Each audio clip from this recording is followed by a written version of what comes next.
भ्रष्ट पैशांवर भाजपनं मुंबई अदानींच्या घशामध्ये घातली. पालिका निकालांवरून सामनातून भाजपवर निशाणा. निवडणुका संपल्या, खरं राजकारण पुढे घडणार आहे. सामनाच्या रोखठोकमधून महायुतीवर टीका. पुण्यामध्ये महापौरपदासाठी दावेदारांचे गुडघ्याला बाशिंग. अनुसूचित जातीच्या महिलांसाठी अथवा इतर मागासवर्गीय गटाचे आरक्षण पडण्याची शक्यता. भाजपकडून इच्छुकांची फिल्डिंग. नागपूर पालिकेमध्ये काँग्रेसच्या जागा वाढल्या. काँग्रेसमध्ये विरोधी पक्ष नेता म्हणून कुणाची वर्णी लागणार याकडे लक्ष. संजय महाकाळकर, दीपक पटेल, अभिजित झा, विवेक निकेसे स्पर्धेमध्ये. लवकरच नागपूरमध्ये काँग्रेसचा गटनेता निवडला जाणार. नागपूर महापालिकेमध्ये राहणार रणरागिणींचा बोलबाला. 151 पैकी 79 महिला उमेदवार निवडून आल्या. खुल्या प्रवर्गातून सुद्धा अनेक महिला उमेदवार विजयी. पुरुष नगरसेवकांची संख्या 72 वर. जिल्हा परिषद आणि पंचायत समितीच्या निवडणुका बॅलेट पेपरवर घ्या. काँग्रेसचे नेते नाना पटोले यांचं मुख्यमंत्री फडणवीस आणि राज्य निवडणूक आयोगाला पत्र. लोकशाहीवरील विश्वास तुटू नये यासाठी निवडणुका बॅलेटवर घेण्याची मागणी. निवडणूक आयोग फक्त दलाल. शरद पवारांचे राष्ट्रवादीचे आमदार जितेंद्र आव्हाड यांची टीका. निवडणूक प्रक्रियेवर न बोललेलंच बरं, आव्हाडांचं वक्तव्य. अंबरनाथ नगरपालिकेची सभा तहकूब करण्याचे हायकोर्टाचे निर्देश. ठाणे जिल्हाधिकाऱ्यांच्या निर्णयाला विकास आघाडीचं आव्हान. शिवसेनेनं स्थापन केलेली आघाडी मान्य करण्याच्या निर्णयाला आव्हान. उद्या संध्याकाळी 5 वाजेपर्यंत सभा तहकूब करण्याचे निर्देश. पुणे महापालिका निवडणुकीमध्ये पुण्यातील मतदारांची नोटाला पसंती. एकूण झालेल्या मतदानापैकी 12% म्हणजे 2,16,000 मतदारांनी नोटाला पसंती दिल्याचं स्पष्ट. नोटाचा वापर राजकीय पक्षांसाठी धोक्याची घंटा. जिल्हा परिषद आणि पंचायत समितीच्या आगामी निवडणुकीची मतमोजणी म्हाड्यातच करण्याची मागणी. नगराध्यक्षा मिनल साठेंचा प्रशासनाच्या निर्णयाला कडाडून विरोध. रस्त्यावर उतरण्याचा इशारा.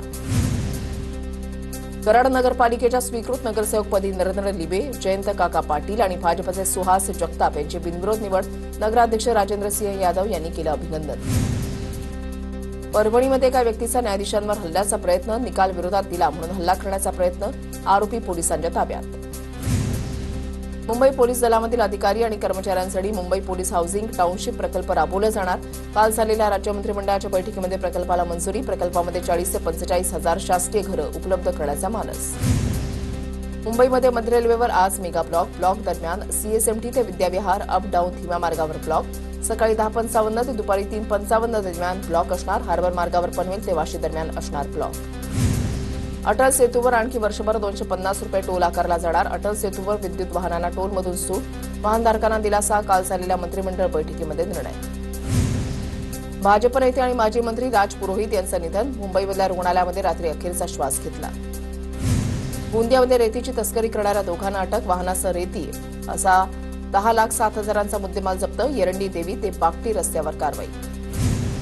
धुळे जिल्ह्यामध्ये एटीएम चोरांचा धुमाकूळ सुरूच. शिरपूर शहरामध्ये चोरांचा पाठलाग करत असताना पिकअप वाहन सोडून चोर केळीच्या शेतामध्ये पळाले. नागरिकांच्या प्रसंगवधानतेमुळे एटीएम चोरी थोडक्यात बचावली. अहिल्यानगरच्या श्रीरामपूर इथल्या रेल्वे उड्डाण पुलावर भीषण अपघात. ऊस वाहतूक करणाऱ्या ट्रॅक्टर ट्रॉली कारवर उलटली.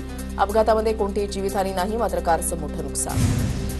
नाशिकच्या सिन्नरमध्ये जमिनीच्या वादातून सख्या भावावर हल्ला. भावाला कारखाली चिरडून मारण्याचा प्रयत्न. कारनं धडक दिल्यानंतर भावाला दगडाने मारहाण. पोलिसांकडून मुख्य आरोपीला अटक. पुणे शहर परिसरामध्ये उन्हाचा पारा वाढला. किमान आणि कमाल तापमानामध्ये वाढ झाल्यानं थंडीचा जोर ओसरला. दुपारनंतर उन्हाचा पारा अधिक तीव्र.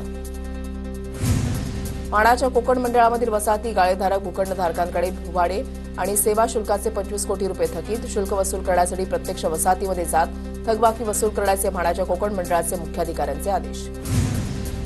फळं भाजीपाला निर्यातीसाठी ठाण्यामध्ये मल्टी मॉडेल हब सुरू करण्यात येणार. ठाण्यामध्ये भिवंडी तालुक्यामधल्या बापगावमध्ये हब असणार. हबसाठी राज्य कृषी पणन महामंडळाला 7 हेक्टर जमीन उपलब्ध करून देण्यात येणार.